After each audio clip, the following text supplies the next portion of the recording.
वो क्रॉस होगा तो 18,035 तक जाने की तैयारी होगी, लेकिन अभी आज लग रहा है कि शायद यहाँ पर थोड़ी प्रॉफिट टेकिंग आई है 17,807 तक जाने के बाद। लेकिन बिग मार्केट वॉइसेस की कैटेगरी को स्टार्ट करते हैं। अब हमारे साथ आज कर्मा कैपिटल के को सीईओ ऋषभ सेठ जुड़े हैं हमारे साथ। Rishabh, good afternoon. काफ़ी स्ट्रॉन्ग मोमेंटम मार्केट में इस समय और एक ग्लोबल मार्केट से कम्प्लीटली डीकपल्ड डिस्पाइट एक large sector IT under performing so much. अब आपका क्या व्यू है इस मार्केट को लेकर? क्या हम न्यू हाइस की तरफ बढ़ेंगे, और अगर हाँ तो क्या इन लेवल्स पर भी फ्रेश इन्वेस्टमेंट की जा सकती है? और इसमें इट्स डिफिकल्ट टू से कि market direction is really difficult right now to predict. इसमें ऐसा लगता है कि जो रिजल्ट्स आ रहे हैं शुरू में उसमें मिक्स्ड रिजल्ट्स आए, जैसा आपने बताया आईटी रिजल्ट्स में थोड़ा वीकनेस था and banks have done well. So I think results हमारे हिसाब से रिपोर्टिंग सीजन मिक्स्ड ही रहेगा। और एक चीज क्लियर है कि थोड़ा इकोनॉमी में स्लो डाउन होता दिखाई दे रहा है। सो आपको इसमें भी थोड़ा फैक्टर करना पड़ेगा कि अगला 2 क्वार्टर शायद ग्रोथ इतना नहीं रहे। सो markets from a direction point of view मेरे को लगता है कि ये मिक्स्ड ही रहेगा। इसमें वन साइड डायरेक्शन मिलना मुश्किल है। वन साइड डायरेक्शन मिलना मुश्किल है इसमें। वन साइड डायरेक्शन बैंक्स में रहा है, लेकिन काफ़ी शानदार मूव बैंक स्टॉक्स में। यहाँ पर आपको लग रहा है लीडरशिप मेंटेन रहेगी, या फिर एक रिस्क है कि ये जो इस क्वार्टर के अर्निंग्स हैं ये शायद पीक अर्निंग्स हो? जैसे आईसीआईसीआई बैंक के केस में नंबर्स काफ़ी स्ट्रांग थे, लेकिन एक मैनेजमेंट ने बोला था कि शायद ये मार्जिन सस्टेनेबल ना हो। देखिए बैंक्स के जैसा आपने बताया नंबर्स अच्छे आ रहे हैं, और मेरे हिसाब से ये बाकी के सीजन में भी बैंक्स के नंबर ठीक ही रहेंगे।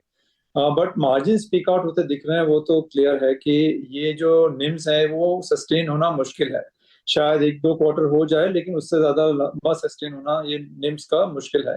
और दूसरा वरी है कि थोड़ा जो हायर इंटरेस्ट रेट्स है उसका इम्पैक्ट आपको शायद क्रेडिट ग्रोथ पे भी दिखाई देगा अगले 2 से 3 क्वार्टर।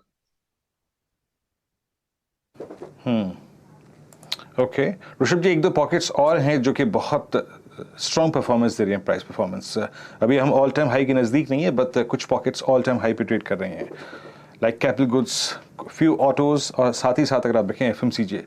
कल एफएमसीजी ने एक बहुत स्ट्रॉन्ग मूव दिया, हालांकि डाइवर्जेंस बहुत है, कुछ प्लेयर्स बिल्कुल बैकफुट पे हैं। फॉर इंस्टेंस डाबर, मेरिको में आज एक डेड कैट बाउंस है, लेकिन कमांड आईटीसी के हाथ में रही है। एफएमसीजी को प्रायर टू मानसून आप लोग कैसे अप्रोच कर रहे हैं, और आपका कन्विक्शन क्या है इस वक्त एफएमसीजी में?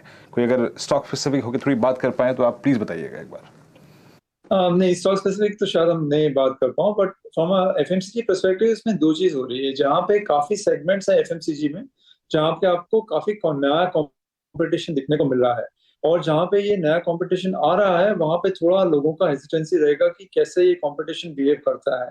सो मेरे हिसाब से एफएमसीजी में जैसा आपने बताया वो दो तरीके का दोनों साइड आपको देखने को मिलेगा कि सम कंपनीज जैसे आज नेस्ले ने रिपोर्ट किया earnings was quite strong, but I think it will also be कि जहाँ पे कंपटीशन नया बिजनेसेस में जहाँ कंपटीशन आ रहा है वहाँ पे आपको थोड़ा सा संभल के रहना पड़ेगा।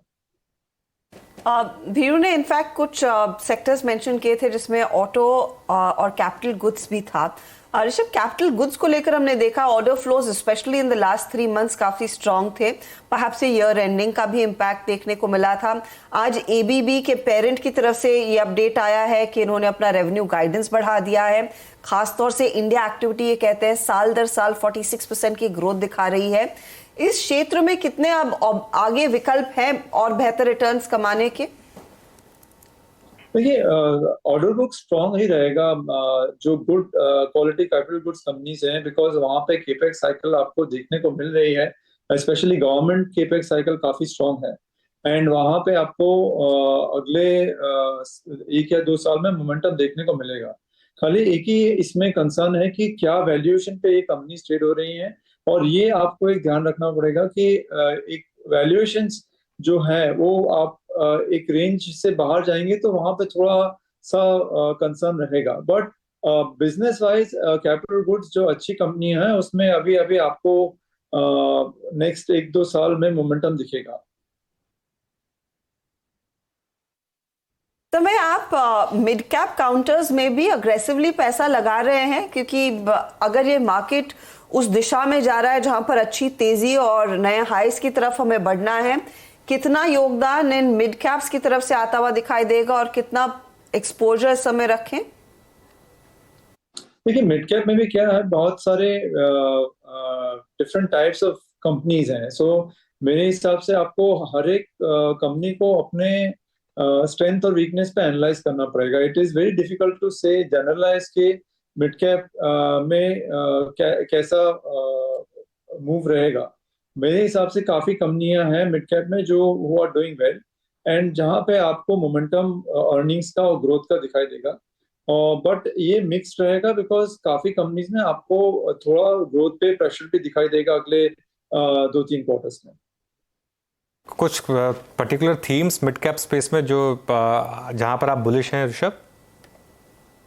हम बॉटम अप इन्वेस्टर्स हैं, तो हमको तो काफी जगह अपॉर्चुनिटी दिखती है। हम मैन्युफैक्चरिंग में, ऑटो कंपोनेंट्स में, लॉजिस्टिक्स स्पेस में, इवन फ्रॉम हेल्थ केयर में, जहाँ पे हमको काफी मिड कैप में अपॉर्चुनिटीज दिखाई देती हैं।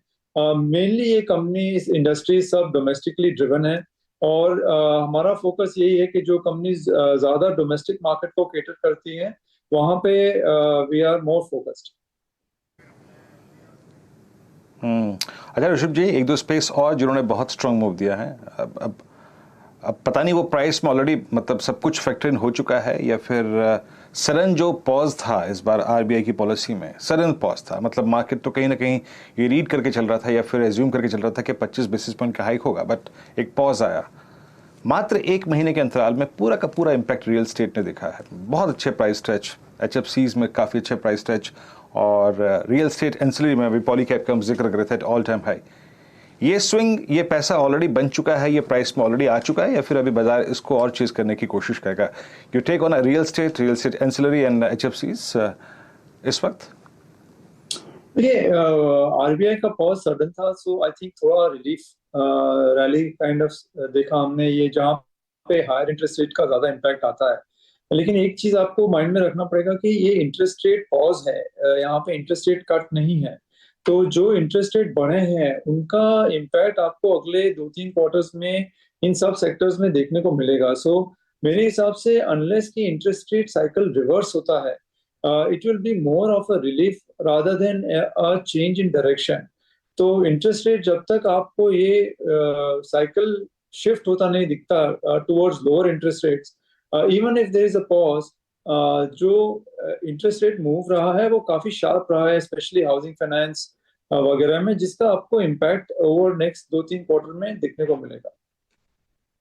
ऋषभ, कोई इंसाइट इन रेलवे कंपनियों में क्या मार्केट फैक्टर इन करने लगा है? आई अंडरस्टैंड कि बिजनेस ग्रो हो रहा है, सरकार की तरफ से इंफ्रास्ट्रक्चर, स्पेशली रेल इंफ्रास्ट्रक्चर को और मजबूत करने के लिए काफी पैसा भी खर्च हुआ है। लेकिन आप देखिए कुछ स्टॉक्स, आरवीएनएल मिसाल के तौर पर 3 महीने में 50% का रिटर्न दे चुका है। दूसरी कंपनियां, इरकॉन, ये भी आईआरएफसी कैचअप करने की कोशिश कर रही हैं। इधर आपका क्या बाय एनी चांस पैसा लगा है, या फिर कोई इंसाइट कि कौन खरीद रहा है इतने बड़े पैमाने पर इन रेल कंपनियों को? नहीं, हमारे को इसमें इंसाइट बहुत नहीं है।